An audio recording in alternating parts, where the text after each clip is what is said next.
Hi, Kushal. Hello, I'm audible. Am I audible, Kushal? Your voice is not audible, Shil sir. Still not audible, is it? One thing. Hello. Am I audible now? Yes, fully audible. Done. How come there are two Dr. Sheetal Nayars being shown? I'm a bit confused now. It was showing me also, but now I think it's okay. Quite weird. Right. Welcome, Jyotsna ma'am, and Amrut sir is joining as well. Hi, everyone.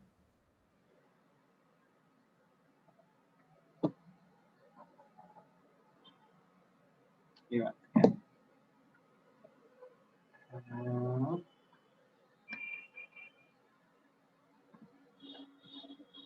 Sajida is also here. Wow. Nice. Love to see how everybody is joining on time. Welcome, Amrut sir. Welcome, Jyotsna ma'am. Welcome, Sajida.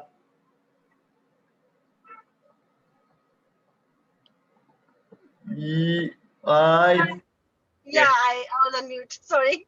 How are you? I'm fine. Very fine, Sajida. Very well. Warm welcome. Thank you. Looking forward to the session. Yes.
Welcome, Shrey sir. Welcome, Sachi ma'am.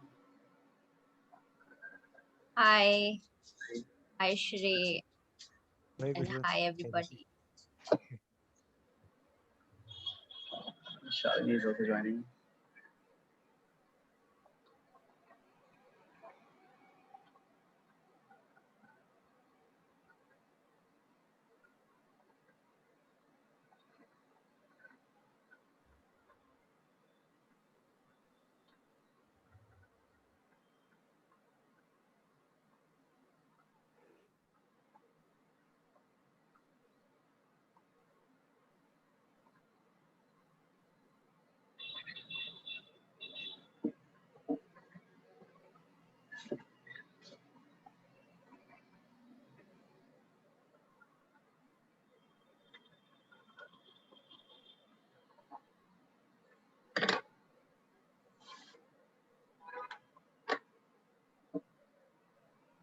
All right.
Right.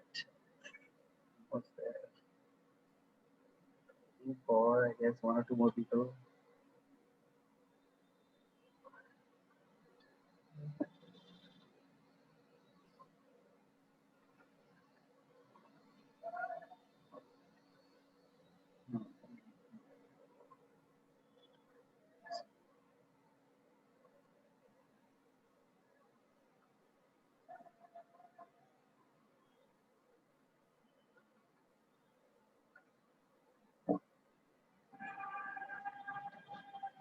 All right. I guess since most of us are on time, there are only 3 to 4 members more who are about to join.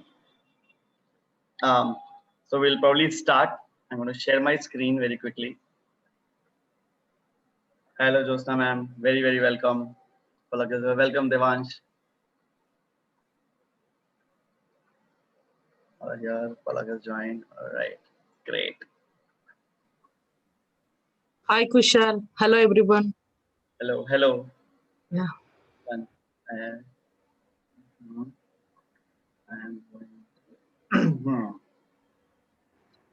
all right. So, excuse me, everyone. It's just for next couple of minutes till I am able to see my screen. I hope since it's being shared. All right. So, very, very good evening and warm welcome to everyone.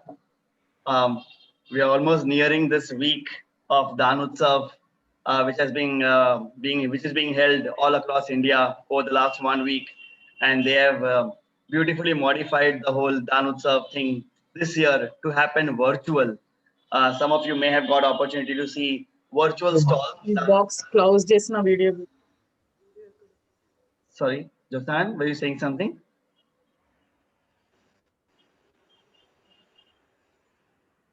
Yes. Okay.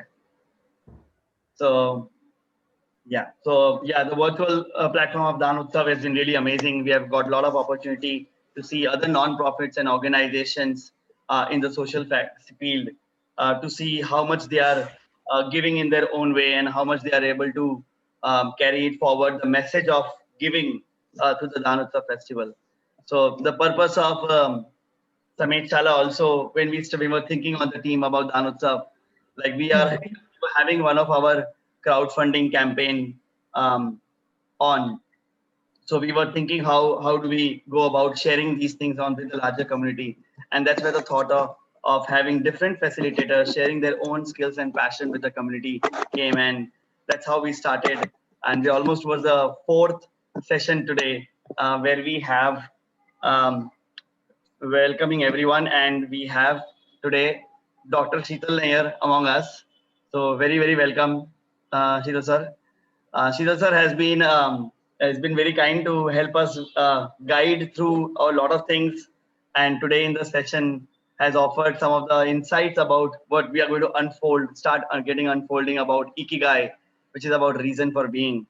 Like I had shared a bit brief about Sheetal sir with all of you, but with a quick snapshot, I'm sure I can go on and on about sharing about him. Some of the thing about currently, he had written this amazing book. He has written about Midas Touch, which has been quite insightful. When I've also personally read some of the reviews around it, and he's currently involved with HR and training with some corporates.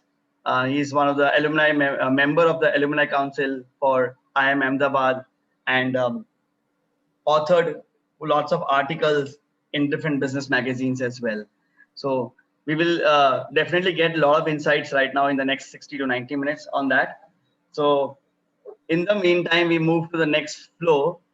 Just a couple of logistics. If there is anything you would like to share, you can either raise your hand through the digital mode on that. Reading the chats may be a little difficult for that. If there's any voice is not reaching or if it's not clear, feel free to unmute and share that aspect as well. So, and before I hand up, in the meantime, I hand over to Sheetal sir. There is one request to all of us.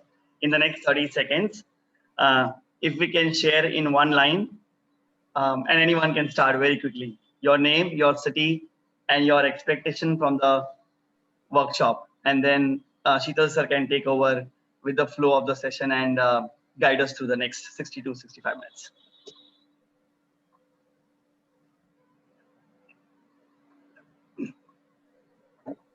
Sure, I can start. Hello, everyone. I am Shrey. I am basically in Dehradun right now. My expectation from the workshop is I mean, Ikigai as a concept has been quite in talk recently. What I'm looking forward from this workshop is some kind of a practical work time where we all can spend some time actually creating that sweet spot for us, exploring that for ourselves, and sharing and hearing from each other. So yeah, thank you.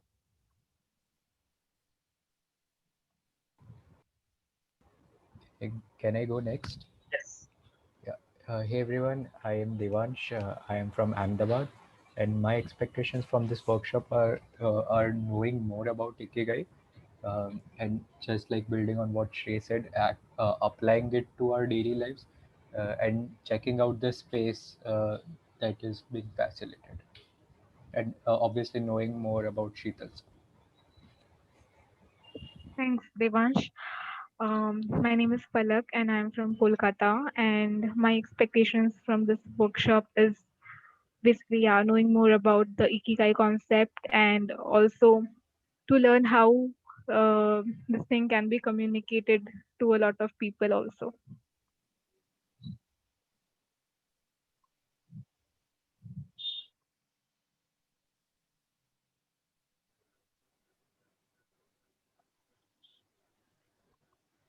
Can I start? Yes, please. Yeah, this is Jyotsna Sudhakar. I'm a teacher educator from Mumbai University, and I hold a separate dissertation in autism research. I'm just interested in this workshop to explore my own horizons, and then I want to train our B.Ed students because they rarely get a balance in their personal and professional life. So this concept has made an interest generated in me, like it is about the place of balance and then where ambitions and satisfactions are met. So I'm just looking forward for new insights.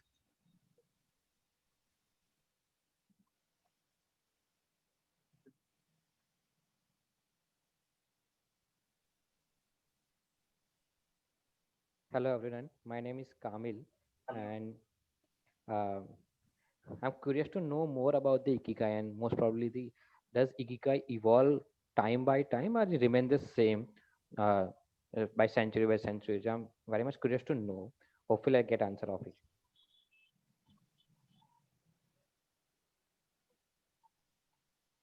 Yes, Can I Shalini. go next? Yes.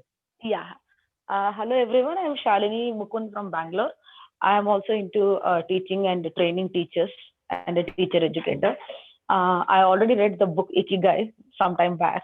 What I am looking out for in this workshop is it only one Ikigai we need to have in life, or we could have plenty? And what is I mean, for other Ikigais, if we want to develop, what is that one crux of the core that one needs to look for if one is interested in looking out for other ikigais to be developed? Thank you.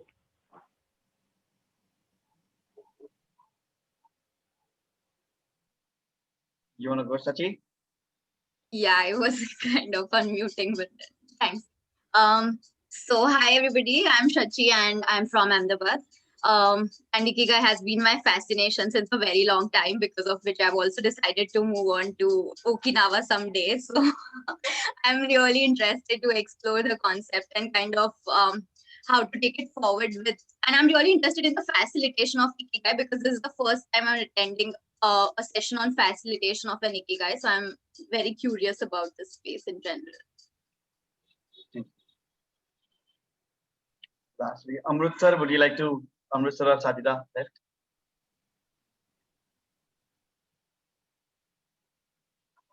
Amritsar is going?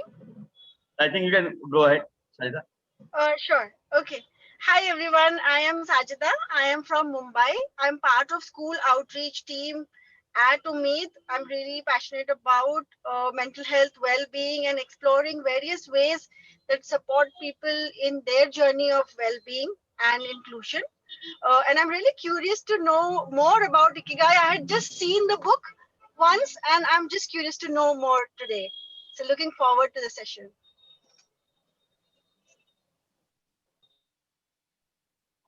Amritsar, if you're comfortable, you can unmute or you can type anything, which is whatever is comfortable. Okay, I think we can move. Sheetal sir, yeah. I can. Great. Hi everyone. Good evening. Lovely to hear all of you, and I am very happy. I was discussing the same thing with Kushal. It become easier for me to talk if I actually know what I'm supposed to talk about. See, Ikigai is a very broad concept and a pretty narrow one also. It's a very oxymoronic situation here. Shachi, I think, mentioned about blue zones. So you have to understand, is everyone aware of blue zones? You're aware of the concept of blue zones? No? No worries. Yeah, via the session, while we are going through it, I would really be happy if you can just unmute and start, interacting with me. You can stop me wherever you have any query. Yes, it will be a proper workshop wherein I'll help you understand your own Ikigai. I'll answer your questions also as and when they come across. So stop me wherever you feel that I'm going too fast or you're not able to understand any specific concept. And I would love to, make you understand the entire thing. So human beings, per se, we are a very, what's the term? We always want to live forever. That's a concept which has always attracted human beings, that hame to jeena hai. We want to live like forever. Even if the earth destroys, it's okay. But we'll still be surviving. You must have seen a lot of sci-fi movies about this concept. The same thing, human beings leaving the earth, going to Mars, moon, colonizing, etc., etc. So in 2005, circa 2005 is the first time when blue zones as a concept came into being. So technically, there were few places, nooks and corners in the universe, in the world, that scientists were able to identify, wherein people live longer than usual. And because people started living longer than usual, the scientists or the researchers were intrigued as to how are they able to manage this. Is it because of lesser pollution? Is it because of their food habits? Or is there any other magical, El Dorado sort of a situation where you just reach that fabled land and you can live forever? So what exactly is this reason as to why people are surviving? And this is when the blue zone concept came in. Ikigai as a concept is not a new one. It used to, I think, probably exist during the Han Dynasty, circa 700 AD or something. It's a very, very, very old concept, and a lot of research has been done on the concept of Ikigai. I think some distance. Anyhow, a lot of research has been done on the concept of Ikigai. A lot of people speak about Ikigai. The book Ikigai is not the only one which is out. It's a very popular one. You can just grab a hold of this beautifully blue-looking book, a very attractive cover, and you can just read it. But other than that book, there are innumerous books written on Ikigai with different terminologies. Everyone has a different perspective. Every single book talks about something else. But before we talk about Ikigai, I want to talk about something else. A Greek concept known as the hedgehog concept. Does anyone know of the hedgehog concept? Anyone? Anyone here, have you ever heard of hedgehog concept? Na, anything would be good. No would also be great. Okay, Shachi is nodding her head. Okay. Hedgehog. I am assuming that. Sorry. Is it a kind of a bias? Hedgehog bias? I don't know. Maybe hedgehog bias is another thing. That is also a theory. Okay. But I'm talking here about a hedgehog concept. So there is this Greek fable or a proverb or whatever you want to call it, which says that it is better to be a hedgehog than a fox. It is better to be a hedgehog than a fox. A fox has innumerous methods. A hedgehog has only one, but still it survives. So this is the bottom line for this session of Ikigai that I am going to take you about. Every facilitator has a different way of explaining Ikigai. For me, the fundamental concept which explains Ikigai is the hedgehog concept. So just remember what we are speaking about. We are speaking about the hedgehog concept. We'll come back to that. Before that, I'm also a storyteller, so I'd love to share a story with you. So there's this village in Telangana, split Andhra Pradesh, so Telangana, known as Rumalella. Okay. Now, Rumalella village in Telangana is a very remote location. There aren't too many roadways there. Many governments have come, many political parties came. They all said that we'll construct roads, but roads were never made. Schools are also not there. The nearest English medium school is approximately 35 to 40 kilometers from there.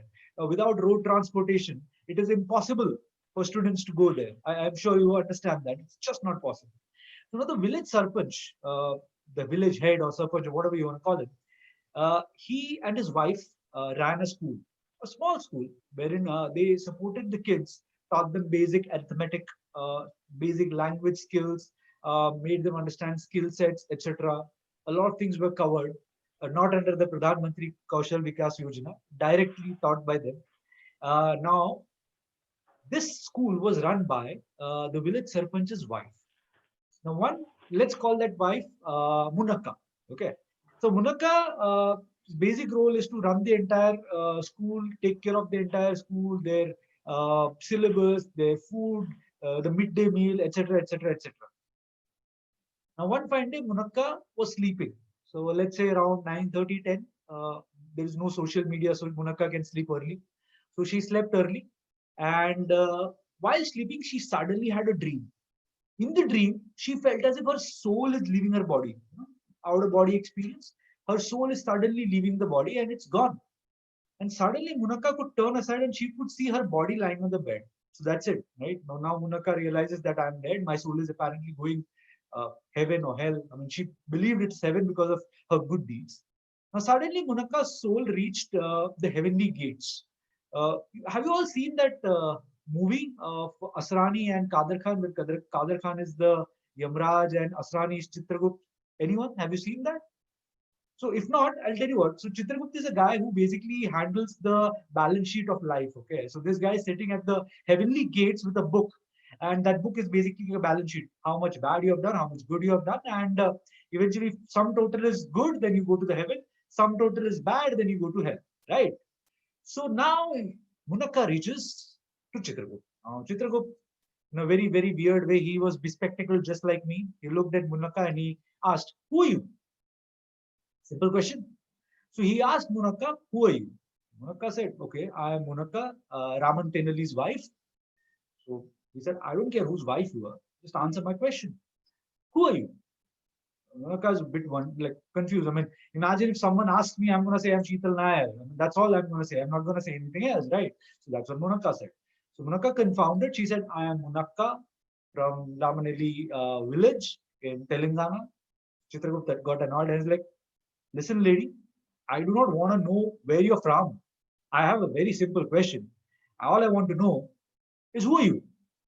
Munaka is again confounded, and this interaction between Munaka and Chitragupt went on for hours. Okay, so now finally Munaka is very irritated. So is Chitragupt. He's like, "Look, I'm going to ask you the last time. If you answer good, else you will be somewhere in the middle of hell and heaven. You just be stationary there. When you remember, you can come back." So Munaka is now scared. Once she is dead, her body is on earth, and she has nowhere to go, and soul is stuck between heaven and hell. What will she do? So now one final time, Chitragupt asks Munaka, "Who are you?"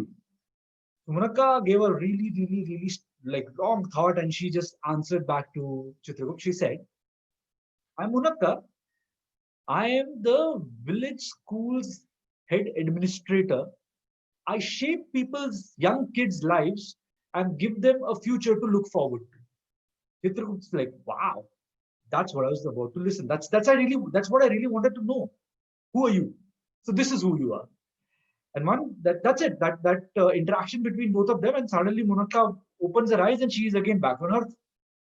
She's again on her bed, gets up, looks at her husband, and she has to go back to her daily chores.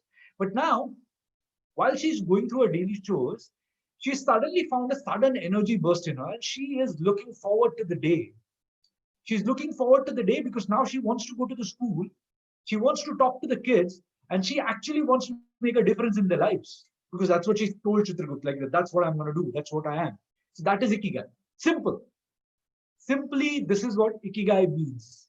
In the nutshell, if you find that one thing which keeps you going, irrespective of whatever comes across your way. You may be a software engineer, you probably like coding, but probably you do not love it. You probably love gardening, you probably like making organic vegetables, and you like selling that. I mean, that can be your Ikigai. You might be anything. You can do anything under the sky, but if something else makes you happy, that's your Ikigai. because that is why you are living. You're looking forward to that, right?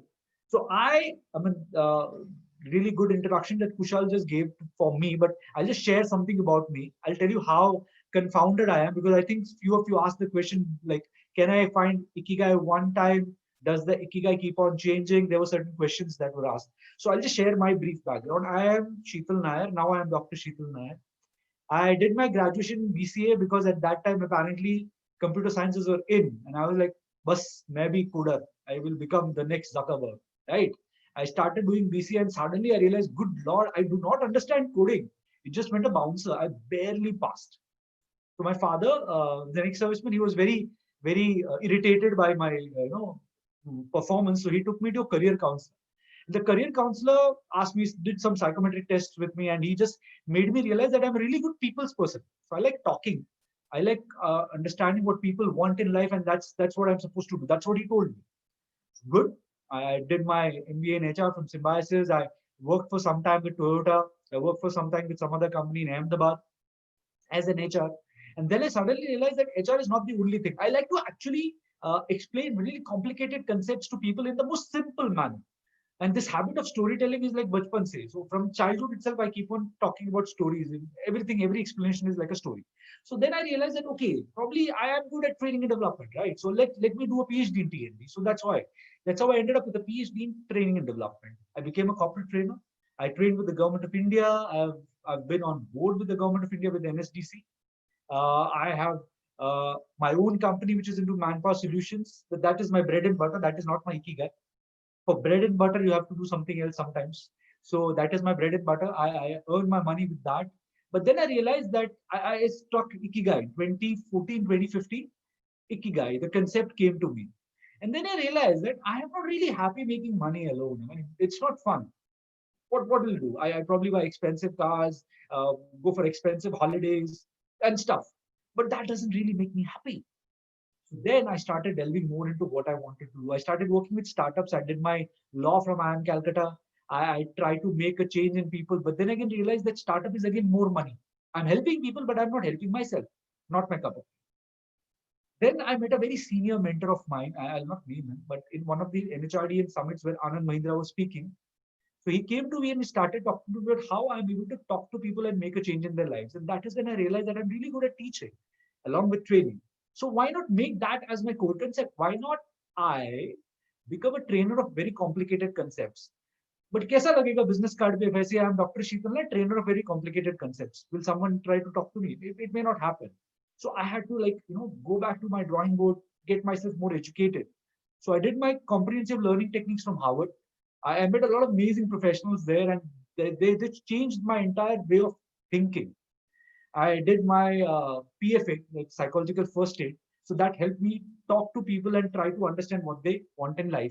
And today, COVID-19 was good for me in a way that I have actually been able to help approximately more than 1,000 people via my webinars, because this is approximately my 37th or 40th webinar, which I have been consecutively doing from April 2020, when I've interacted to people across the globe, try to explain to them most complicated concept in the easiest way. So enough about me. So this is how I found my Ikigai. Now I will help you find your Ikigai. It's not a very tough concept. I'll just share my screen so you can see. Kushal, you'll have to allow me for screen sharing. Done. Brilliant. So I'll just share my screen. I hope it's visible now. Everyone can see. Yes. Brilliant. So I have titled this session Amplify Your Ikigai. So what I'm going to do today in the next half an hour, 40 minutes, is I'm not just going to help you find your Ikigai, but also I'm going to share with you how you can amplify it. So once you've found your Ikigai, just like I have found my Ikigai, I want you to not just find it, but amplify it so that you can extract the maximum out of your own Ikigai. So this is what I'm going to do. So we'll start with this. First and foremost, what does Ikigai mean? Unfortunately, being a Japanese word, I cannot start my presentation by saying Oxford definition of Ikigai. But Ikigai means nothing but reason for living.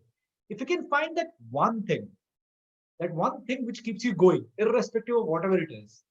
Like the people of Okinawa, or like the people at different blue zones of the earth, wherein people just kept on going because they had a reason for living. So finding your ikigai is nothing but the net worth used for your own life. So that is what ikigai means. So this is a Japanese kanji, which you can see on the screen. If you remember, I started off with this concept known as hedgehog.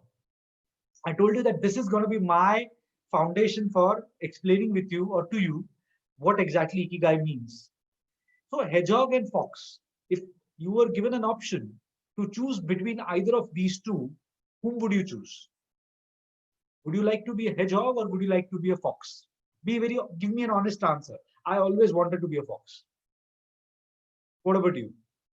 Unmute and say. It's fine. I would like to be a fox. Honest answer. Great. What about others? Come on. Fox or hedgehog? Yeah, I always like challenges, maybe like a hedgehog. Okay. Great. Jyotsna ji, nice. What about others? Kushal, what would you want to be?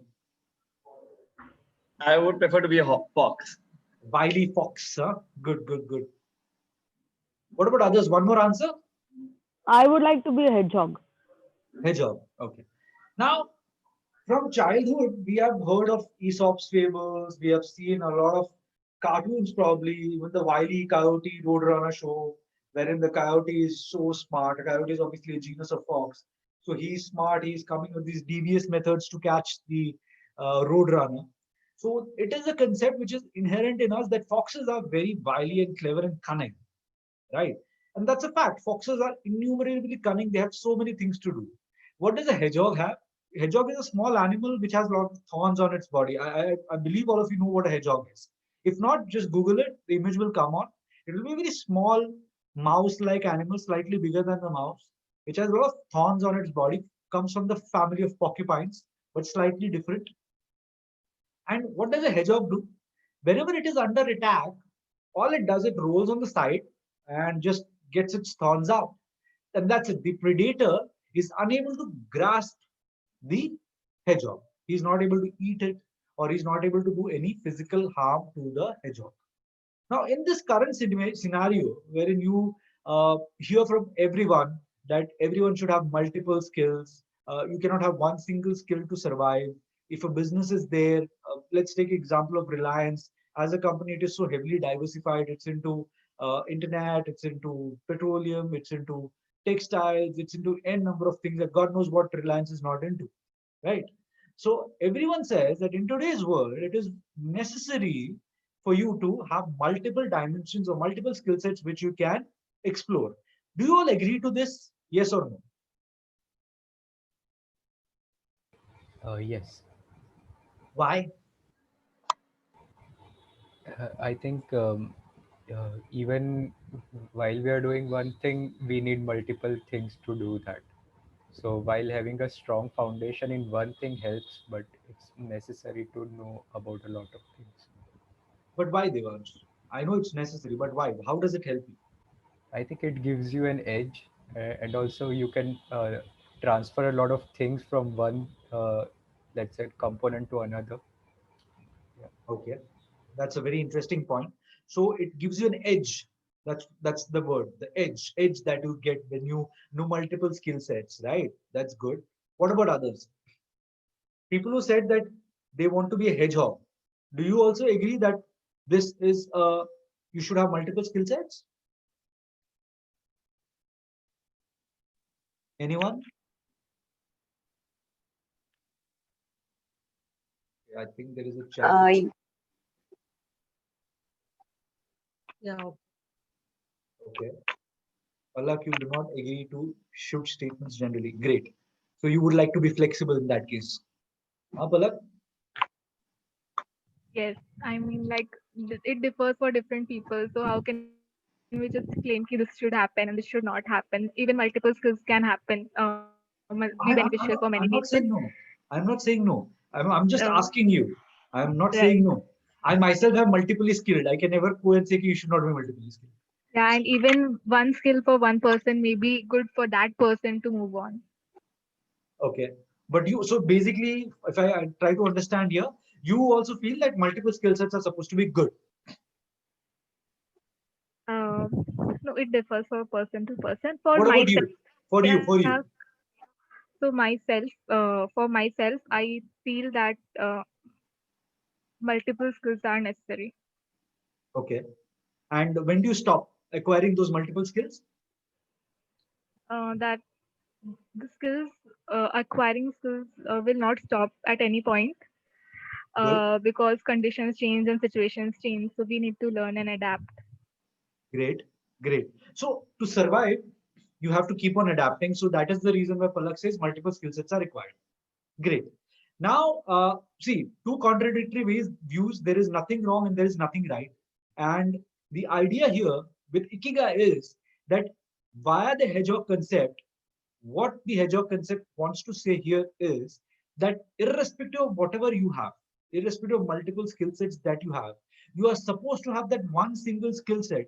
When everything else fails, you have to go back on that, and that skill set should be able to allow you to survive the market or your life. Just like the hedgehog obviously may have multiple skill sets, probably it uses it, doesn't use it, but intrinsically it has that one single skill set that he can keep on falling back upon, and that will ensure that he or she, as a hedgehog, is able to survive any single onslaught. So, as an individual, you have to answer this question that yes, as Palak said, you should keep on acquiring new skill sets. And I personally feel that you should never stop learning. But do you have that one single skill set which you can just fall back upon, irrespective of whatever happens, and that one single skill set can take you through? Now, what will help us during this work session is keep a pen and notebook handy with you, because next we'll come out with a worksheet and you would need to write. Now, the first question which I wanted to ask you, a pen and a notebook is good. First question which I wanted to ask you is, you are having multiple skill sets. Can all of you name that one single skill set which you can fall back upon? Whatever happens, you know that one single skill will make you through. Like COVID-19 came, right? A lot of people could not work. We were all like, stuck behind our homes. We were unable to commute. We were unable to do our regular businesses. So what is that one single skill set that got you through? You need not share it, but write it down. The moment, because it will help you decipher what your Ikigai is. Now, what that one single skill set has to be, it has to be nothing. It has to be something that you're deeply passionate about. It has to be something that you feel that you can be best in the world, and it can also drive, it has to drive your economic engine. So this is a Venn diagram right in front of you. You can see the screen. The point of these three intersecting, that intersecting point is the hedgehog for you. So irrespective of you having multiple skill sets, what is that one single skill set which you can fall back upon and which will make you sail through whatever circumstance or whatever situation that you are going through or going to be encountering? Have you all written it down? Show of thumbs. Yes, yes. Great. Brilliant. So now let us go on to talk about Ikigai. So if you can see this diagram, it's again circles intersecting, and in the middle of all these intersections of the Venn diagram is the Ikigai. Now, you will see that these four circles are split into four things. One is passion, next is mission, then there is vocation, and then there is profession. Now, as human beings, just like you talk about organizations or you talk about companies or educational institutes, every individual or every human being also needs to have a mission statement. It's a very weird thing. Probably when you give interviews in B schools, or probably when you do any job interview, etc., you might come across an interviewer asking you, what is your mission in life? Right? So similar to that, as human beings, one should have a mission statement, right? So what we're going to do is we're going to first find four things of you, and then we are gradually going to come down to your Ikigai. In front of you, you will see we're going to help you find your passion, your mission, profession, and vocation. Passion is something which you like doing and you love doing it, right? Mission is something which you love doing and you feel that you can make an impact on the world the moment you follow it. Profession is something which you like doing and it makes you money. And vocation is something which the world needs and you make money through it. Simple. I've just given very simple, brief understanding of how passion, mission, profession, and vocation differ from each other. If I'm going too fast, please feel free to stop me. Now you must be all, sorry. Please repeat it. No, it was not audible. The previous slide. This one? Yeah. So passion is something you love to do and you feel that that is something which you have to do throughout your life. Your life's entire meaning is behind your passion. Yeah, fine. Right.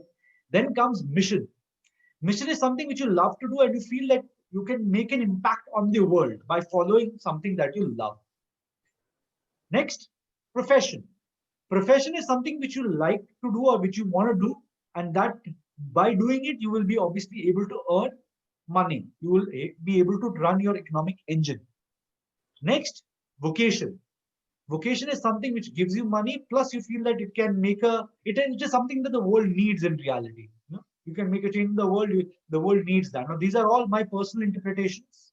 Your interpretation might differ, but this is what I'm going with, right? Coming to now, this worksheet in front of you is something which you will be all able to say, this is how we're going to be finding your Ikigai. Now, there are multiple questions which are written on the screen. Now, I will take you through each and every single question. I would want you to answer those questions on a piece of paper for your own personal usage. While you go through those questions, you will be able to identify your Ikigai. 10 minutes is all I ask. Concentrate, don't run ahead of time, don't fall behind. If I'm going too fast, stop me, right? First question that you need to answer yourself. So what I'm going to do is while I ask this question, I'll share my own answers to them so that you come to know how you're supposed to answer them. I mean, this is what a virtual session does, but otherwise else I would have probably come to your tables and probably drawn it for you. So now the first question which you need to answer for yourself is, what are you good at? It can be not one, you can write multiple answers. You need not write one single answer. There can be multiple correct answers to this. So what are you good at? For me, I'm good at talking. I'm good at telling stories, been like that since school time. I'm really good at cooking and I'm really good at eating. But other than that, I am really good at training and development. So yeah, these are the 5 things which I'm really good at. That's the first question. I've answered the first question. You can have multiple answers. Take your time. Once everyone is done, you can just probably show off thumb or just say yes in the chat box, which will make me realize that you are all through.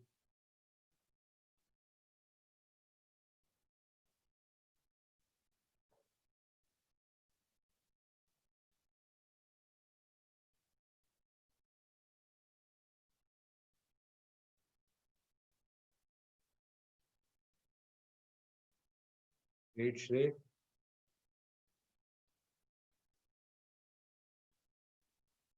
My screen, I hope, is visible to everyone. Yep. I have a very quick question, Sheetal sir. Yeah, sure. Do the things that we write, what we are good at and what we love, do they have to be related to each other? Not necessarily. You do not need to go to question number 2. Answer only question number 1. Do not go ahead. Let me take you through this entire thing. Sure. See, it is very easy to answer all these questions for you, but let me take you through it so that you can understand exactly how I am going to take you through to find your Ikigai. Questions are very simple, but right now, just answer what you're good at. I think what Kushal was asking about was, for the first question, the things that we are writing down, do they need to be of the same area, or could it be of different domains? Say, imagine this, that you have not even seen the question number 2. You have just seen question number 1. Yeah. right? So when you haven't seen question number 2, you don't need to think about it. That ways. Sorted? Great.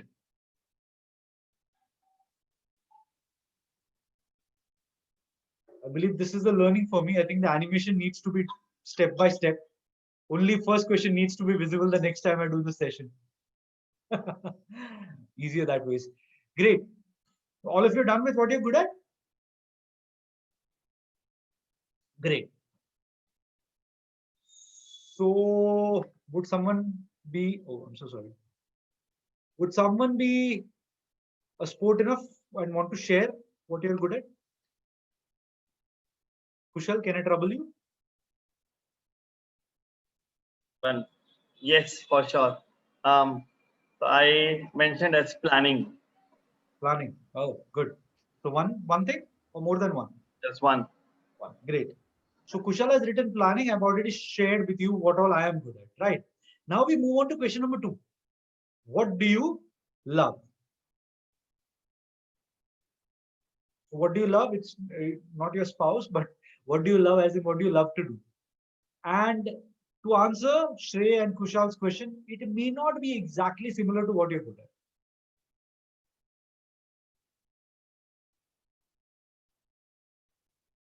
It can be like, what do you love to do? My answer, I love to cook. I love to talk. I can keep on talking. I have a deviated nasal septum, so it keeps on making me, grasp for air, but I still can't stop talking. I love to train. So yeah, this is what I love. Cook, train, talk, read, write. Yeah, basically. So what do you love? Again, it may not be exactly similar to what you have written as. What are you good at?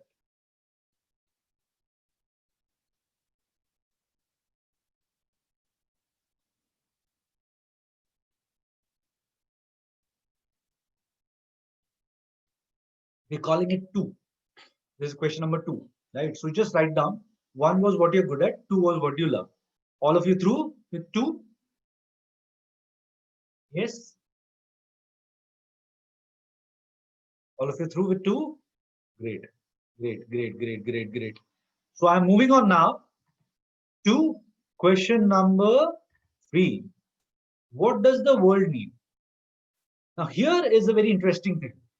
Out of what you're good at and out of what do you love? Out of these 2 things, what do you think the world needs?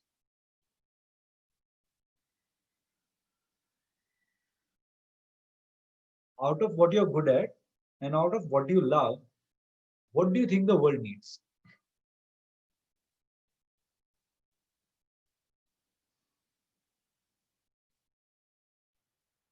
This can be a generalized question, right? Need not be subjective. No, it need not be subjective, but it is always good to correlate with what you have answered for question number 1 and 2. Okay, fine.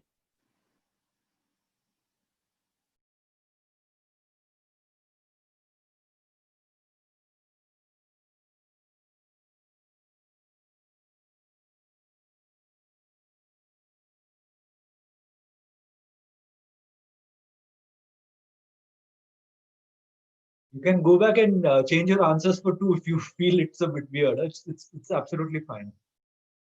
I'm sure a lot of you might have just not found something safe, but it's okay. So what does the world need? For me, the answer would be, I always feel that I'm a South Indian, right? I'm from Kerala. I always feel that South Indian food delicacies are not really presented really nicely to people. Not in the authentic flavor. It's the sambar's too sweet. The dosas are too crisp, too much oil. I really want to showcase to the world South Indian cuisine in the exact form or natural. It has to be exactly same as how it's supposed to be, authentic South Indian. Other than that, I feel that complicated concepts, we are filled with so many complicated concepts. It's very easy to explain to them in the most simple manner. And I feel the world needs someone who can, do that. And I feel that I'm good at it. I feel that that's how it is. So this is what I feel that the world needs based on question number 1 and 2 that have answered. Based on question number 1 and 2, I have just come to something which is what the world needs. Cool. All of you done? Thumbs up. Proof. I hope I'm not going too fast, right? Now we come to question number 4. What can you be paid for? So now, coming to the same thing. Question number 1, 2, and 3. Can you find something exactly similar, or can you find a common point which you can be paid for? Or if you don't feel that it's common, for this question, I'll let it be. Let it not be common. Just answer. Anything under the sky you think that you can be paid for. Anything under the sky that you can be paid for. For me, I feel that I can be paid for what I told you, right? I feel that, authentic South Indian cuisine, if I showcase to the world, I'll be paid for it. I can run a restaurant for that. And as it is, I'm a restaurateur. I have a cafe. I'm running it, even though it's not South Indian. Can 194 or matchable in this context of answering? Yes, ma'am, absolutely. It is matchable also, and if you do not match it also, it's fine. But yeah, if you are able to match it, it's good. So again, to be very clear, 1, 2, 3, you can match it in 4 if you want to. If you feel that, no, I don't want to do it, I want to do it separately, do it. So I said, quizzing is something. Next, complicated concepts. I feel that I can be paid for it. I am paid for it. I explain the most complicated concepts in the most easiest manner. End of my session, I get paid well. So yes, I feel these are 2 things which I can be paid for. I hope all of you are through with this. Done? So you're done with question 1, 2, 3, and 4. Thumbs up. Clear? Any questions for question number 1, 2, 3, 4? Were you not able to answer? Were you unable to answer that? Any doubts in answering this? Nothing? Say any doubt? So basically, for question number 1 and 2, I came up with like 4 things. And then for the last one, I came up with like 2 things. So is that okay? Or were we supposed to? Fine. I once was doing a session wherein I was doing it for college going kids, and eventually I found that one of them had come with 16 things. So like question number 1, 16. Question number 2, he had come with 7. Question number 3, he had come with like 9 to 10 things. And he had exactly 16 things that he could be paid for. So that happens, a lot of it matches on your age, your experiences that you've had. So it's fine. It's absolutely fine. Now, I presume all of you are done with question number 1, 2, 3, and 4. Now we come to, if you all see, passion has question number 1 and 2 overlapping. So now what I need you to find is, out of the question number 1, your answers for question number 1 and your answers for question number 2, how many things overlapped? What was same in those 2 answers, or those 2 answers to those 2 questions? So for me, what overlapped was food and training. So for me, passion is food and training. That's passion for me. It's an individual perspective. Huh? So what is passion for you, Kushal? So my passion was good at planning. So your passion is planning. Yeah. Great. So you're going to be the guinea pig. Kushal, I'm going to keep on asking you questions. Sure. Don't feel bad. Yeah. So I hope you've been all able to find your passion. So now anyone asks you what your passion in life is, it should be very easy at the back of your hand. So for me, if someone asks me, Sheetal, what's your passion? I would say food is my passion, training is my passion. So I'm passionate about these 2 things. Simple? Everyone clear with passion? Found your passion, guys? Can we move on? Kushal, you knew that this was your passion, Pelle? Yeah, I think over the last a decade or so, it has been pretty evident. Yeah, pretty evident. Yeah. Okay. So now we move to question number, the next part. That is, let's find your mission. Now, mission is what you love and what does the world need. So there has to be an intersection between question number 2 and 3.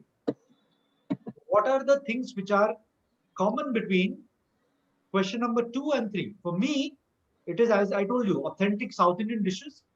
I want to make it very simple and make it reach out to people. That, and I want to explain the most complicated circumstances or complicated things in the most easiest manner. So for me, this is my mission, because that is matching in question number 2 and 3 ka answer for me.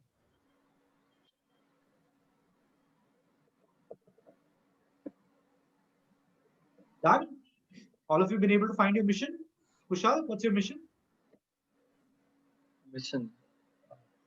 Mission is?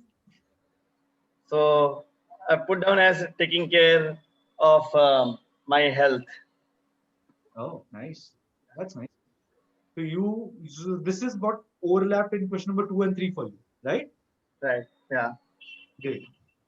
Great. So now if someone asks what your mission is, you can answer it very easily, right? Is everyone through with this? Shrey, can I probe you to answer your mission statement too? Mission statement. What's your mission? Overlapping? Yeah. So basically what I wrote, so I'll quickly share what is there in the second and third one, and then how those are coming together.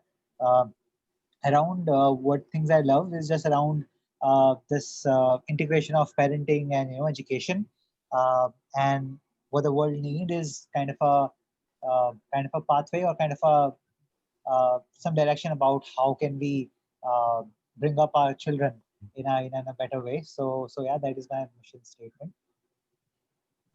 Great. So yeah, so you have found your mission. Can I egg someone else also to volunteer and share their mission? One more person. Anyone can I also go? come and please share. Can I go? Yeah, please do. Yeah. So my mission statement is applying psychological concepts and and building on technical innovations. Interesting. Good. We should be in touch. Surely. Thank you. What about others? Should I? Yeah, fine. I have written like for mission statement, it's connecting dots and then being empathetic. Empathetic and connecting dots. Great, Jyotsna ji. Great. Who else would like to volunteer? Can I ask Palak to volunteer?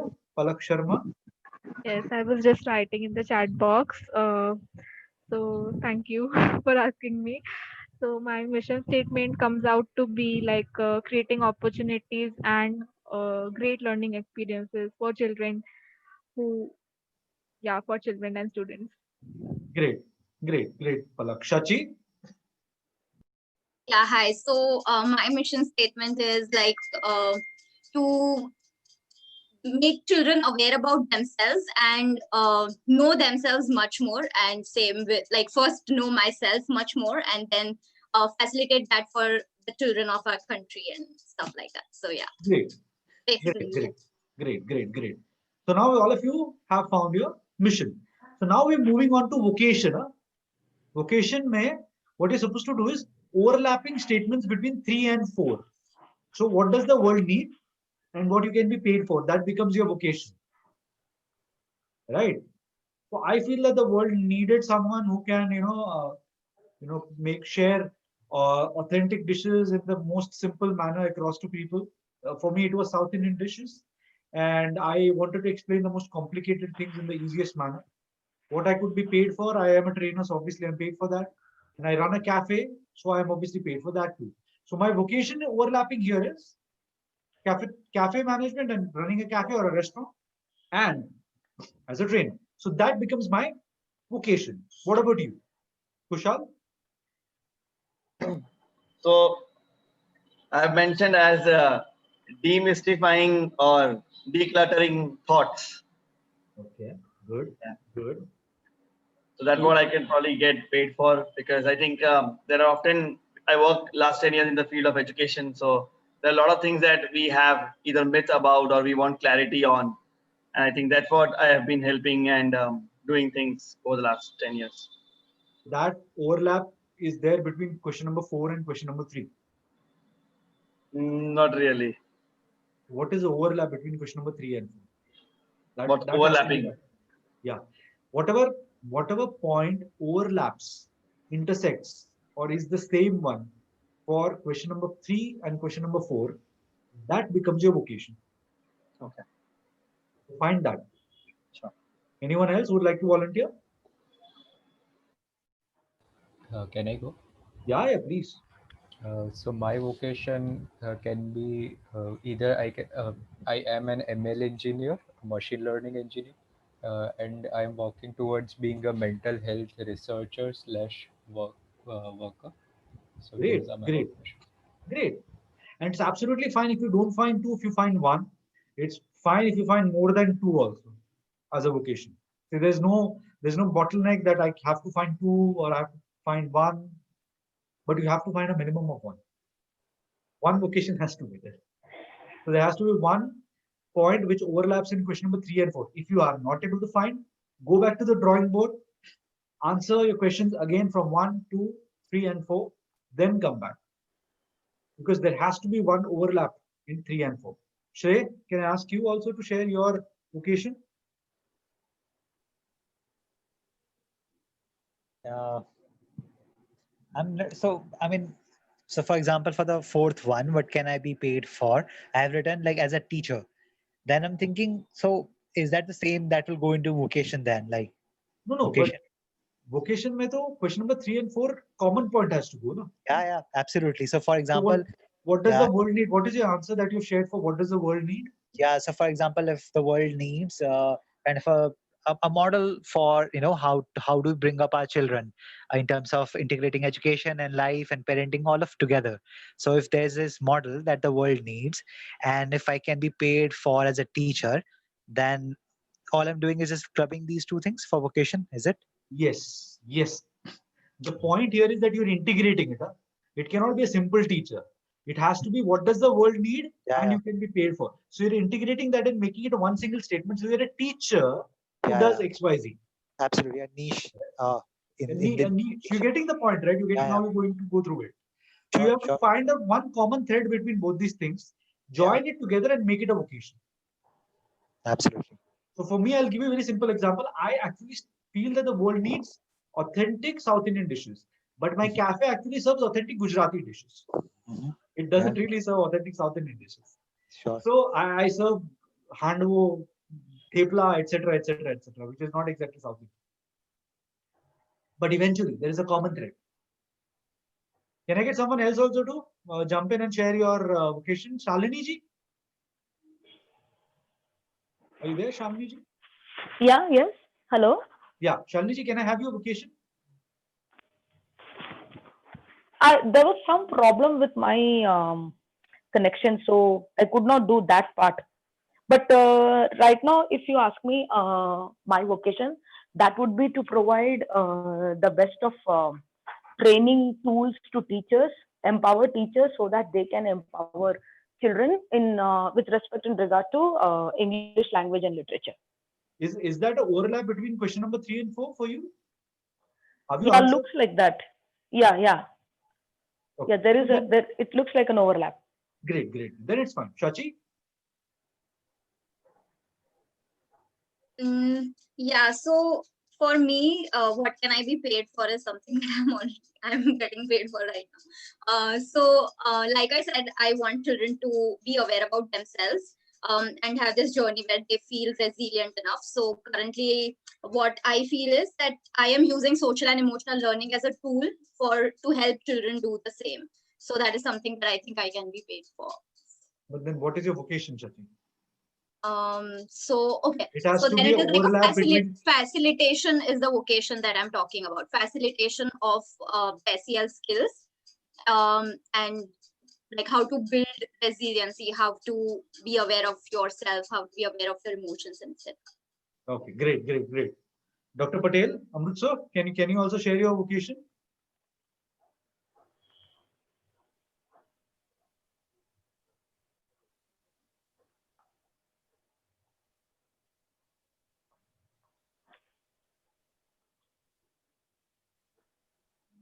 Amritsar, you're not audible.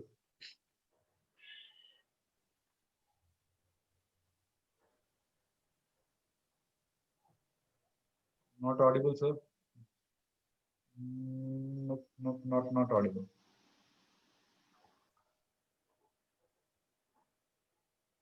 It's fine. Can you just use the chat box?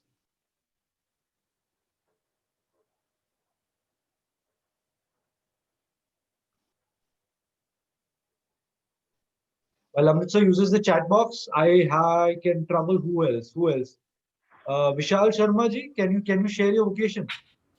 Yeah, actually, I was going to speak. You can hear me? Yeah, audible, absolutely.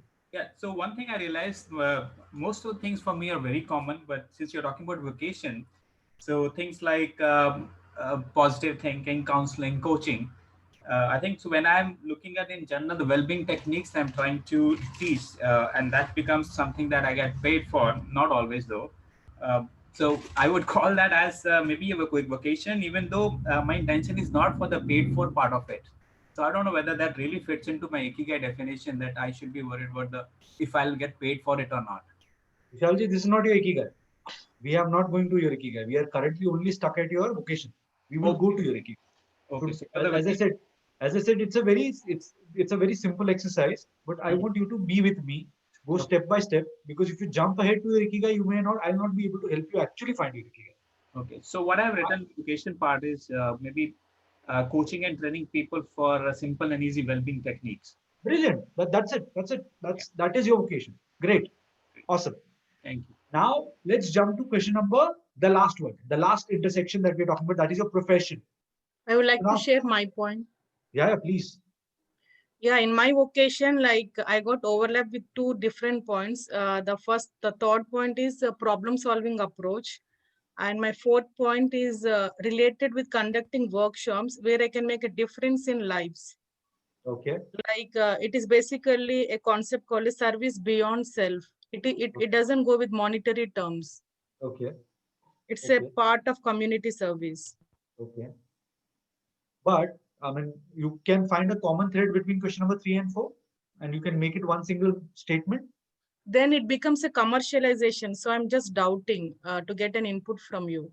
It's fine, Jyotsnani. It's fine. Earning money is not bad. Okay. Making money is not a bad thing. And sometimes, as human beings, we tend to feel that if you add a commercial value to anything, we are demeaning that thing. It's not necessary. It's not necessary. It is, again, this is my perspective. I may be wrong. But as your faculty, as someone who's facilitating you for this session, I would always want to make this specific point to everyone that adding a commercial value does not demean anything. It is nothing bad. To make money out of something good is good. It's okay. Right? Fine. So that can be vocation, Jyotsnaji. Not an issue at all. Okay. Now moving on. Profession. So now in profession, we have to get an intersection between question number 1 and question number 4.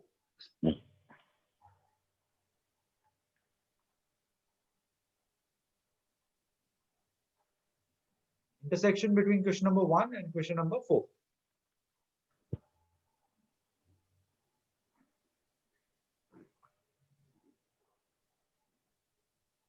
Vishal? Question number 1 and question 4. I think that was a little easy to spot because when I think about planning and around trainings that we do, like, and demystifying certain things that was towards the paid for aspect, common thing that I can find is like, we often see that teachers are in need of training, but one of the things that I'm in my profession that it's a very important aspect is I need to let my stakeholders very clearly know what they need to get trained on, right? Often we think we need training on these things, but that's not what we're going to use it to make the impact that we wanted. So to declutter and actually arrive on the aspect of what they need training on is something I'm probably good at profession. Great. Do we have Pooja Dadlani here? Yes, I'm here. Hi. Pooja, what's your profession? Profession, I've written teaching and training. Okay. And that is something which overlaps in question number 1 and 4. Yes. Okay. So thank you. So see, this is one of the most easiest answers for your this thing, but this actually is something which you can use as a vernier caliper. You know what a vernier caliper is, right? Something which balances or makes you understand as to are things in level or not. So use this like a vernier's caliper. This question should allow you to understand, have you answered properly for remaining questions? Having a facilitator or not having a facilitator? Whenever you answer this question, it has to come back accurate. For me, my profession is, I am an entrepreneur, I am a trainer, I run multiple businesses to make money, but I get the maximum joy by training and by sharing my love for food. So that is my profession. My profession is this. So you should be able to come back to this statement. Now, once you're done with finding a passion, mission, vocation, and profession, now we come to the crux, your ikigai. Whatever is the single common point in one passion, mission, vocation, and profession. The common point between all these 3-4 numbers becomes your ikigai. Whatever is common amongst your passion, mission, vocation, profession. Take 2 minutes. Go through your notes. But I want all of you to share your ikigai. Take 2 minutes and go through your notes. If you get stuck somewhere, ask, I'll help.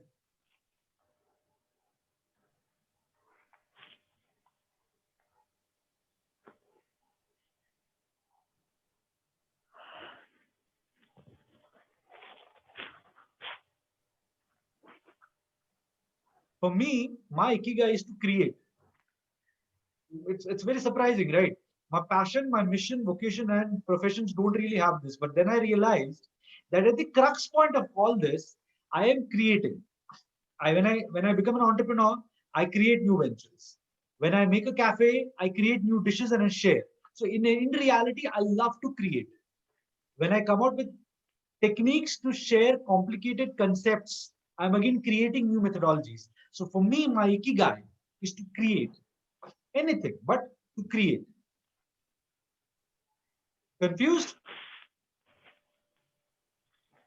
So you have to find that common thing. To make it a bit more simple, I can also say that my ikigai is to train people. Simple. My ikigai is to train because I love training people. I love talking to people. I feel that the world needs someone who can actually explain the most complicated things in the easiest manner that I can do via my training methodology. And obviously, I am paid for that. So yes, it's a win-win-win-win situation where I am able to follow my passion, my mission, my vocation, and my profession. And in reality, I become a trainer. So can I ask all of you to share your ikigai, starting with Kushal? I think I would admit that I'm honestly struggling to find the common one right now. No worries. It's absolutely fine. It need not be an exercise. You have to reach to a finite end right now. It takes years for people. But for me, what I want all of you to understand is you have to find that one single common thread. Think about it. Whatever statements you've written, it has to have an end to the means sort of a thing, right? So you have to come and reach that place. Devansh, have you been able to find your ikigai? Yes, I've been able to find it. I am just confused in the way I should put it, but roughly it goes something like this. My ikigai is boosting well-being through psychological or technical interventions. Good. It's interesting. And yes, it's a right way to put it. You can find the words, terminologies, and probably, you'll come up with proper terminologies. And in the end, you can come with something which is very simple. Like I shared, my ikigai is to create. But what do I create? There are a number of things. You can come back to that. It will come to you. Don't worry. In a generalized way. So it should be very general, not specific. Exactly. See, what happens is when you find your ikigai, the best thing to do is make it very general, not make it a very niche ikigai. Right? Shachi. I just found one according to your explanation. Like my ikigai would be I'll be acting as a facilitator for blended concepts. Good enough. So how does this become your ikigai? It becomes your ikigai because obviously it matches your passion. It matches your mission. Of course. Right. It matches your vocation and it is your profession. So eventually you are able to do what you like to do and you're getting paid for it. Again, the reason why I'm again and again talking about money here is it is not necessary for ikigai to actually drive your economic engine. It is not a compulsion. But to survive in this world, you need bread, butter, you need shelter, right? Yeah. You need something to provide that also. Yeah. When you read the book Ikigai, it doesn't really talk a lot about this monetary part. But what I have realized is you have to have that also in today's world to survive, right? Hence, Yeah. so it's perfect, perfect, Jyotsnaji. Great. Thank you. Shachi? Yeah, hi. So again, like mine is very similar to what Devansh said. So it was about well-being.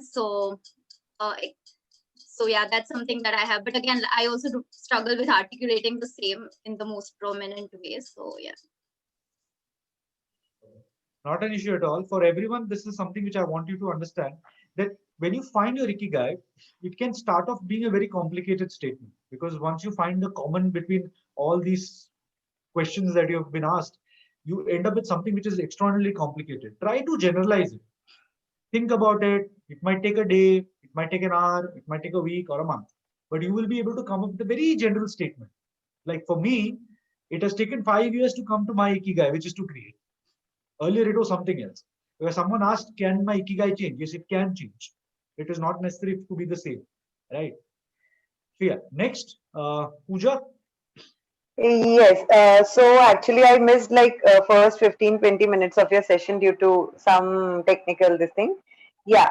So what out of what I understood, basically, if my passion is to teach, suppose, but if I am in a setup or let's say I do not agree with the current the models the schools like the general mainstream school teaching. So maybe at some point of time I see myself exploring alternative ways of teaching. I have been like it can be Krishnamurti, it can be the global like Waldorf or everything anything, and how those alternative ways of teaching actually they should be mainstreamed, like how education has become big business. It it should go away, and how teaching is and learning is accessible to everyone. So to come up with an alternative way of teaching where children are empowered for problem solving. Why problem solving? Because the world needs today, there are so many problems in the world. So if one child can be trained how to look at the problem, how to deal with the problem. So empowering that child to solve a problem. So if that chain multiplies and they are empowered enough to solve problems, they can pass on that skill and eventually So and why like I also see a problem where the teaching in India, teachers basically India, how they are looked at, like there are so many professions, but teaching is one profession which is not recognized enough. So how can we empower teachers as well? Like we look at countries like Finland. So all those things, like these are daily things which but again I see myself in working towards a mainstream पानी पियो school, which बहुत I yeah. So अंजुगुडी पानी पियो और ये I'm बाहर का still सब मत खाना. struggling with that. Okay. Okay. Now, Yeah. here, Pooja, the problem here is Hmm. whatever you shared right now, they can all be resolved. Let's say the government suddenly has an epiphany and says that Gurukul system is good. Let us not talk for education. Let us not charge for education. Let us make everything free. Your Ikigai changes, then it's not going to be there. Because suddenly, Right. so your Ikigai cannot be a cause to an effect, or it cannot be something which can be resolved. Okay. Okay.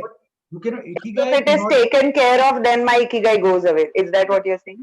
Yeah, Okay. so it cannot be a problem. Ikigai Okay. cannot be a problem for which you are trying to find a solution. That cannot Right. be Ikigai. Hmm. Ikigai has to be something which is holistically, which can encompass a lot of things. Like you heard what Devan shared, or probably what I told. So to create something, creation can never stop. It's always going to be there. You can keep on creating things. And in my own vertical, I can create.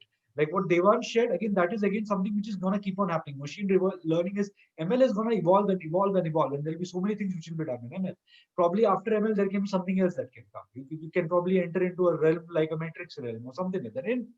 Right. So it cannot be a problem which has a solution, because the moment the solution is done, Pooja, then your Ikigai goes up. Hmm. Right. Right.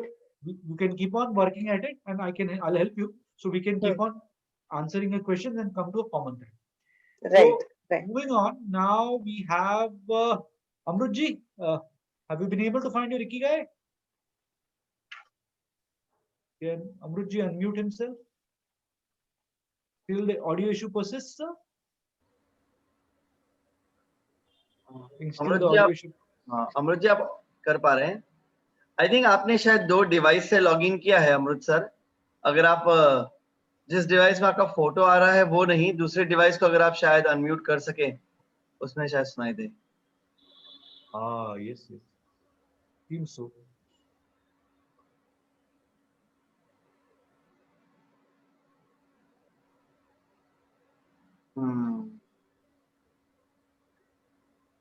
Can I ask a question? Yeah, please. Yeah. I was the one who asked the question whether we can have different ikigais, because just a prelude to that, I had read this book of Jack Ma, the CEO of Alibaba, and although his life seems to be very interesting and how he has come up and all that, he has a very weird thing to say. He says life should be like a template, like 10 to 20 you do this, and then 20 to 30 you do something, and then 30 to 40. I mean, each one of us has our own template of how we design our life, and Yes. that's why my question was, because once you master, I mean, this whole concept of ikigai, it's been put so beautifully on this frame, like understanding your passion and motivation and things like that. But once I achieve success as in, from inwards and outwards, what it is to me, I can always move on to the next one, which could be my next purpose of being, right? And my ikigai, which I have found, is I really like training people, especially training with English language conversation and public speaking skills, be it students or teachers. That is what I have done for many years, be it teacher and trainer and coach. So I felt that once there is some mastery over that, I can also go to the next level, right? Empowering people to understand and find their own tools to that would help them to reach their goals. That was my question for you, Dr. Sheetal. So, Shalini ji, what I understand is your question basically falls upon the same part, that with time can your Ikigai change? Am I correct? Yes. So yes, Shalini ji, absolutely. With time, your Ikigai can change. It can obviously keep on changing throughout your life. But eventually, at the end of it all, you will realize one thing, that probably for you as an individual, when I talk about you, it is all about helping people in some way or the other. It can happen. So there will always be a one common thread. There will be one common thread. Your Ikigai in reality changes, but doesn't change also. There will always be that one common thread which will keep on following. Right? So yes, when we talk about it, at the end of it all, it can keep on changing. So circa 2015, when I found my Ikigai for the first time, it was something else. When I gradually moved on, 2017, it became something else. Then in 2019, I met with a life-threatening accident. I was bedridden for 3 months, and then it suddenly changed into something else. Because when you suddenly feel that you're not going to be surviving, you probably are like, just like Munaka happened. No, she left her body. For me, it was like that. I probably would have been dead. The moment that happened to me, things changed, and suddenly I got perspective. So it can keep on changing. So yes, coming back to your question, yes, your Ikigai can keep on changing, but there will always be that one single common thread which will be a part of your Ikigai throughout. Right? I hope I've been able to answer your question. Yeah. Yeah, very, very clear. Thank you so much. Thank you, Shalini ji. Can we ask, who else can we ask to share one last Ikigai? Anyone who wants to volunteer with their Ikigai? Kamil ji, you want to go? Yeah, Kusal. Actually, I have already mentioned in the chat box, but I have only one word for my Ikigai. That's the empowerment. So that comes in my passion, mission, and vocation actually. So, yeah. Great. So empowerment is a good thing. Yes, it can be your Ikigai, and you can keep on doing it. So it's a verb, right? Empowering is a verb. To create is a verb. Again, you will realize that once you reach a place where you find your Ikigai, it has to be an action word. It is the reason for living. What is Ikigai? It is a reason for living. A reason for living is something which you keep on doing. Actionable word, right? So that is what your Ikigai is. But now, what happens once you have found your Ikigai? Amrut sir said contribution is Ikigai. Great, Amrutji. Fair enough. So again, it's an actionable term. Good. So now, let's say you find your Ikigai. But how do you utilize it in your day-to-day life? How do you ensure that you maximize your Ikigai? Is there a way? So every single book which talks about Ikigai takes you to a certain point and says that, okay, this is how you're supposed to find your Ikigai. And this is where I realize that I can take it a bit forward. I can not only help you find your Ikigai, but I can help you amplify it. You know what an amplifier is? Amplifier magnifies it to an X number of times. So you can magnify your impact. You can amplify your impact, right? You can make it big. How do you do that? You do that by following very, very, very simple things. Now, once you found your Ikigai, you would always realize that you are actually, as Bob Dylan said, I love Bob Dylan, love the music that he creates. He said that, what's money? No, it's a very, very, very simple, fickle thing. What's money? He said, when a man gets up in the morning and goes to bed in the night, and in between does what he does, for him, he was making music. And automatically money flows to you. That is a successful money-making machine which is making an impact in the world. Because money is secondary for him.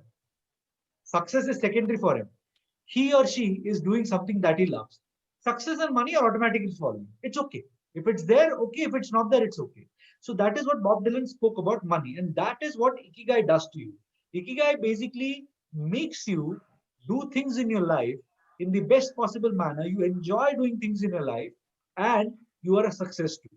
But how do you amplify it? So what happens is when you enter a supermarket like the one that is shown in the image, you will see n number of products. Let's say you are entering a supermarket and you want to buy cornflakes, right? There are Kellogg's cornflakes. If you enter a DMart has its own brand of cornflakes. There will be some other brand sending granola bars, muesli, etc., etc., etc.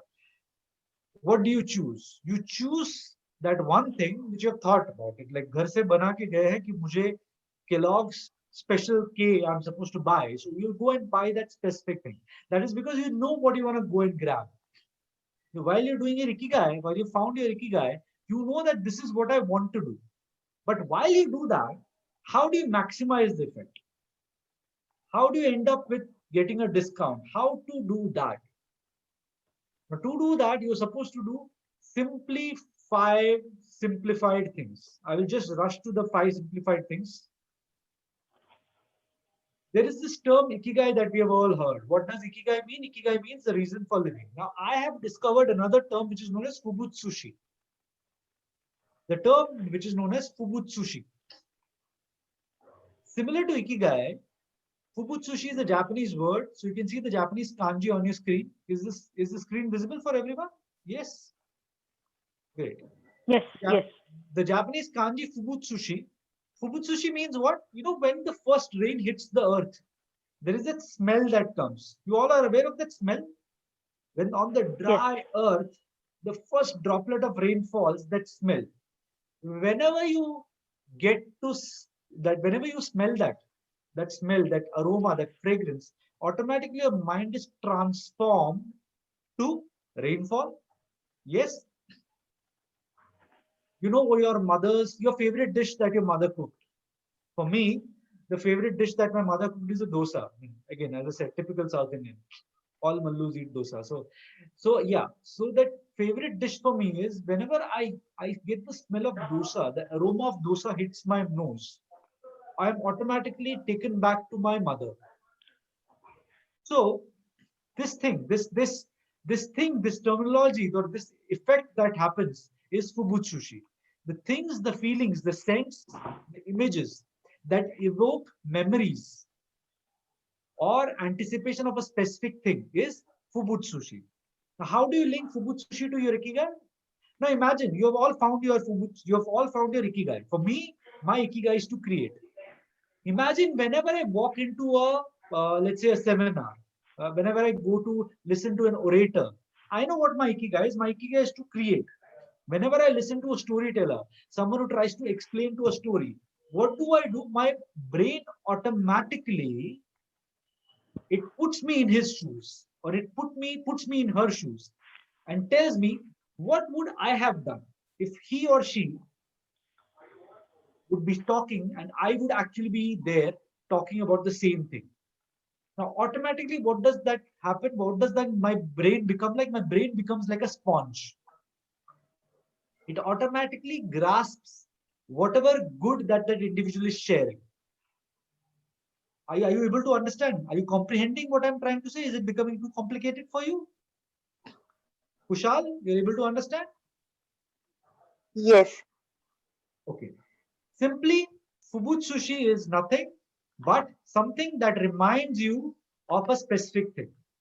I know what my Ikigai is. I am a trainer. I create things. I explain complicated things in the easiest manner possible. So when I come across someone else who is doing the same thing, my brain automatically puts me in his or her shoes and starts absorbing knowledge. Imagine how awesome is that? So you don't need to tell your brain, okay, I'm listening to a TEDx speaker. Let me start taking notes as to what are the good things that he's doing so that I can do the same thing. No, you don't need to do that. Your brain automatically does that. That is Fubutsushi. The moment you are able to acquire Fubutsushi, you will amplify your Ikigai. You understood? You have your Ikigai. You hear someone who is doing something similar to you. You have trained your brain in a way that automatically your brain starts grasping the same thing, the same skill sets that you are supposed to acquire. What does this do eventually? It hones your skills. It makes you acquire things. So a good trainer who's listening to me in this session would be using the same story that I have been using to train about Ikigai. That is Munakka story, right? Not the exact same plagiarized version, but he or she can use his or her own tactics, right? So that is Fubutsushi. So how do Excuse you acquire? Sorry, yeah. Yes, sir. Right. Does that mean like it is an association of like-minded people, this term? The term doesn't mean association of like-minded people, but the term means nothing but it has to invoke the feeling of your Ikigai. So that is the term. But the methodology is correct.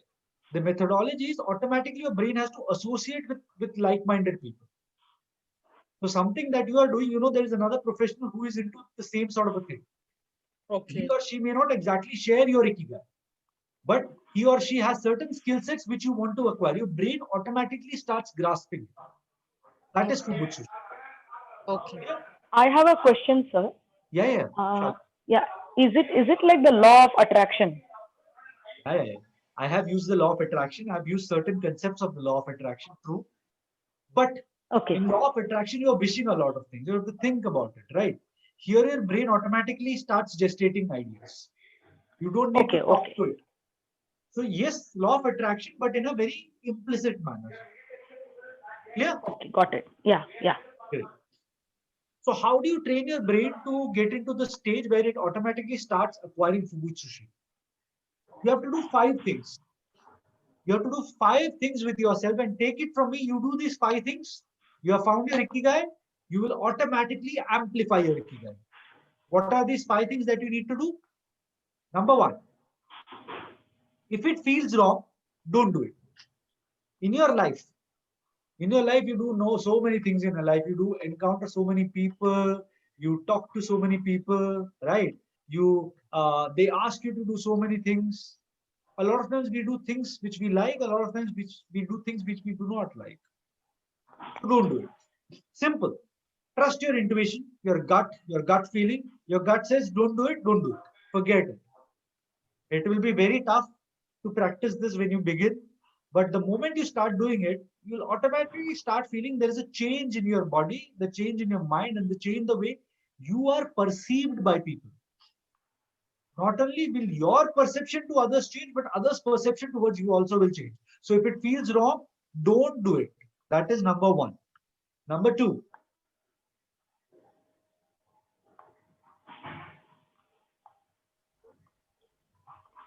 the words you speak become the house you live in. So think about what you're talking. Do not let your checks you cannot encash. ensure that whatever you say, back it. Think twice before you say. You might find it weird as to how this is going to help you amplify your ikigai, but it will. 5 steps. Number 1, ensure that you do not do something that you do not feel right about. Number 2, the words that you speak become the house you live in. So think what you're going to say and do not overcommit. Number 3, never speak bad about yourself. We always have this habit, you must have seen, na, ki mujhse to nahi hoga. I don't think I can do it. I probably don't think I can get into this shirt. I'll just give you a very simple example.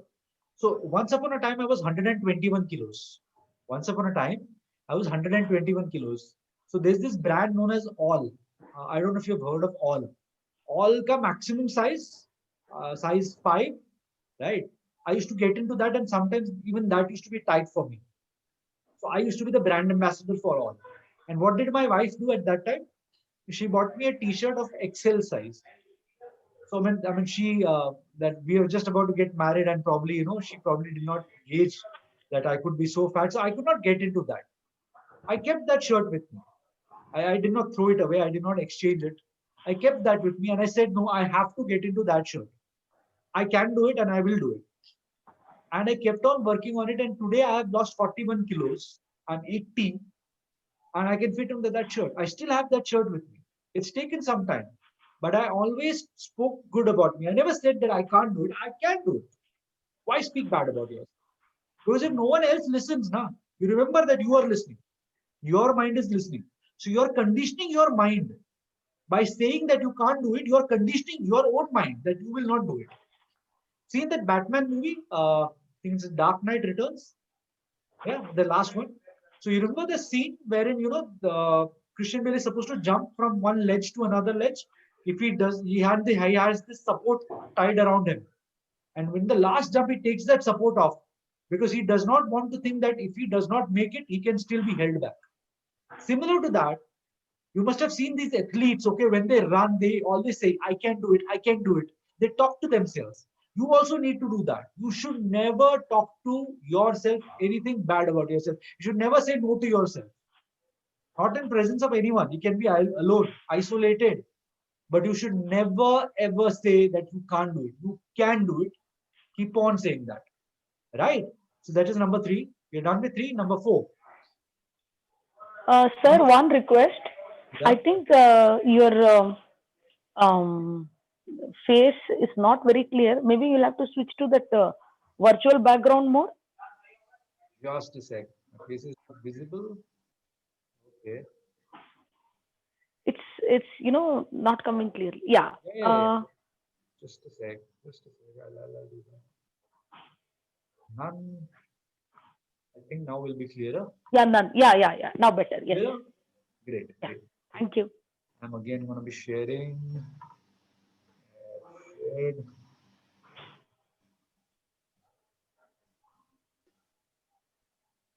Number 4, never give up on your dream. We all have this dream now when we were small. Like I had this dream when I was a small kid. I always wanted to, become an entrepreneur. And I had this dream that I will employ 100 to 200 people. I mean, something which I always wanted to do. One day, one fine day, I shall be able to employ 100 or 200 odd people. And today I am able to employ roughly 3,000 people. So it is an amazing thing. I have never given up on that dream, and I've been able to make a good about that. So all of you have that one dream. How? Bachpan mein, somewhere down your childhood, you must have seen that one dream. Never give up on that. You never know. If you work on it, if you focus your mind and attention on it, there will be a time when you will be able to attain it. So Fubutsushi, number 4 point is never give up on your dream.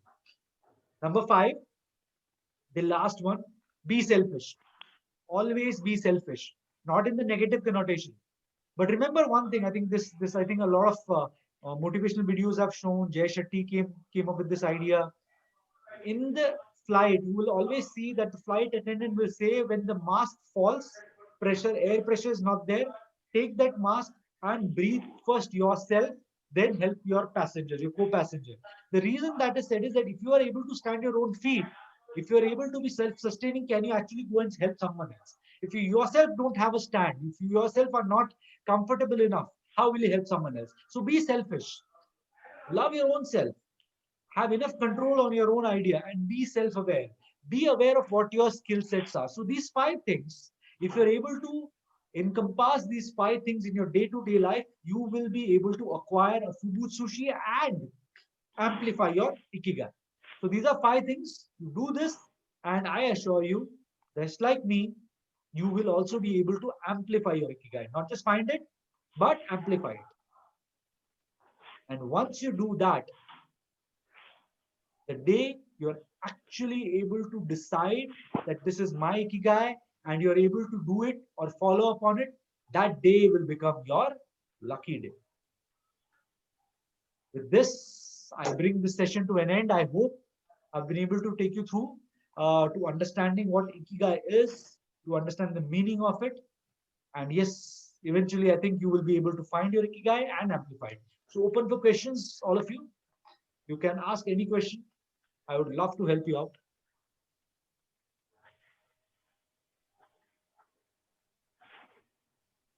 Any questions for me? Any feedback? Anything? Thank you. I just one question I had. Yes, With all that tools which you had told us on motivation and passion, they should all align with our values, right? I mean, where do we fit in values in this entire grid? If you remember, I spoke while I was talking about Fubutsushi, I spoke about your intuition, your gut feeling. When we do something, if we don't believe in it, we will never be able to do. If it does not work with our value system, we can never ever do it. As a soldier, when the army or the air force or the navy trains you, they try to put it in your value system that you are defending your country. That is how they're actually able to go to the border and probably in the defense of your country take another life. So if you have to first believe in it, never do something which you don't believe in. So it is always going to be part of your value system. I hope I've been able to make this clear. Yes, sir. Yes, sir. Yes, sir. Thank you very much. It was a very nice session. Wonderful session. Thank you. Thank you. Thanks a lot. Any other questions? I had a question, Dr. Sheetal. Yeah, so yeah, a great session it was. I just wanted to ask, what was the main point in this session? Was it finding the Ikigai or the later part that you told about Fibutsushi? Both. What did you feel was the right part for you? It's a Yeah, buffet. for me, what I thought felt was I think finding the Ikigai was the main part, and Fibutsushi was the surrounding part, like supporting the Ikigai. For me, it was that. So like, for example, it starts off with this. You have to first find your Ikigai to amplify it. You cannot directly amplify something which you don't have. So first you find your Ikigai, and then you move on to amplifying it. And see, these are my steps. This is my methodology. You may actually be able to find your own methodology, right? For me, this is how I have been able to amplify. The term Fubutsushi is mine. It is nowhere else, right? If you go online and you Google Fubutsushi, Google Ikigai, you will find a number of theories. Google Fubutsushi, you will not find anything because that is purely Dr. Sheetal Nayar's concept, no one else. So for you, you first find your Ikigai, then you hone your skills and you may be able to find a better methodology. You can probably share it with me. Sir, I have a question. Yeah, Jyotsna. Yeah, for point number 4, which you have said, like never give up on your dream, map out a path and make it real. At times, it is looking like as though we are bouncing back. It is reflecting our own resilience. But when you have said map out a path, okay, so here can we change our path? Like, can we map it differently when we have certain obstacles in our life, like in the process? So yes, to answer this question, I'll just take the example. You've heard of Gautam Buddha's story. You know how he attained spiritual enlightenment. Yeah. So imagine this: there is a child who is born with the whole and sole idea that he or she will get enlightened one day, and changed the people's lives altogether, right? There were n number of things that happened. He got married. He had material things in his life. He got There were wayward incidents in his life where he lost his path. Spiritual enlightenment also, he took n number of methods. First time he met a guru, that guru taught him something else altogether. He suddenly realized this is not what I wanted to attain. He went back. He got some disciples. He met a female. He helped that female, and the disciples suddenly realized you talk about asceticism and you yourself are not following it. They left him. So n number of things happened, and he also made so many changes. But eventually, he went and touched that one point of enlightenment. Just like that, I feel as a human being, we all have one specific goal in our life. We might take n number of paths. We might undergo a lot of changes. We might one fine day find that this is not what I'm supposed to do. I'm supposed to do something else. But eventually, it will take us to that part, and that is what I honestly believe. Because till the time it does not take me to that part, I will never be happy. I will be an unsatisfied and unhappy individual. I hope I've been able to answer. Yeah, actually, like it is reflecting. This point is reflecting, like it is similar to a way, like, when you face a failure, like you will get up with a strong willpower. But here, I feel like, we need to be more flexible in this point. So this was my query. Yeah, you can be. See, as I said, you can easily go back, change your path. See, you on day one, you cannot decide that this is my goal. Your goals will also keep on changing now. So from day one, I cannot decide that 70 years down the line, this is what I'm supposed to happen to me. Fate will have its own methodology, but you can keep on doing things which you feel right about. It has to go with your value system. Once you keep on doing that, it will happen. So when I say follow your dreams, what I'm trying to say is follow things or do things which make you happy. Don't do things which don't make you happy, which don't gel with your value system. I hope now it's clearer. Yeah, it's clear, but seldom it happens in such a way, like when we do the things which make me happy, it doesn't have any income generated out of it, but yet I feel happy. So is it a logically right point or not? See, I'll tell you what. I'll give you a simple example. I during the lockdown period, I did a lot of webinars. I did webinars with IIM Ahmedabad. I did webinars with Harvard, and all these webinars were FOC, free of cost.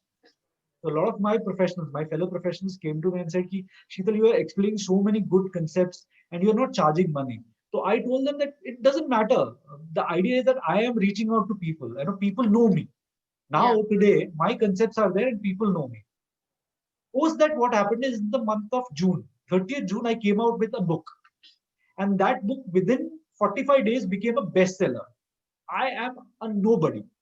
Let me be very honest. I'm a very small professional with hardly any media presence before June 30th. June 30th, I came out with my first book. A series of books I've written, but then this was my first standalone book. And within 45 days, it was declared the bestseller by Zee News, by Times of India, by Amazon, by everyone. Purely because people knew me. People knew that I am an individual who has certain concepts and I am able to share them well. So what I did earlier helped me now. So you understand. So sometimes we might feel that we are not able to generate money, but a lot of times what we don't realize is that this is actually helping us help people. And that is what people always remember. Yeah, I'm realizing it. I do help people and I do get a lot of satisfaction. I'm not denying it, but not at the cost of what we call job satisfaction. I have my own self-satisfaction. It will translate to job satisfaction, but gradually. It will take time. Okay. For some, it is like Maggie, instant noodles, 2 minute satisfaction. For some, it takes a long time. But yes, the day you achieve it, you will be very, very satisfied and happy. Fine. Thank you. It was a wonderful session. You have covered all the aspects of domains, including cognitive, affective, and psychomotor. I feel it so. Thank you. Thank you, ma'am. Thank you.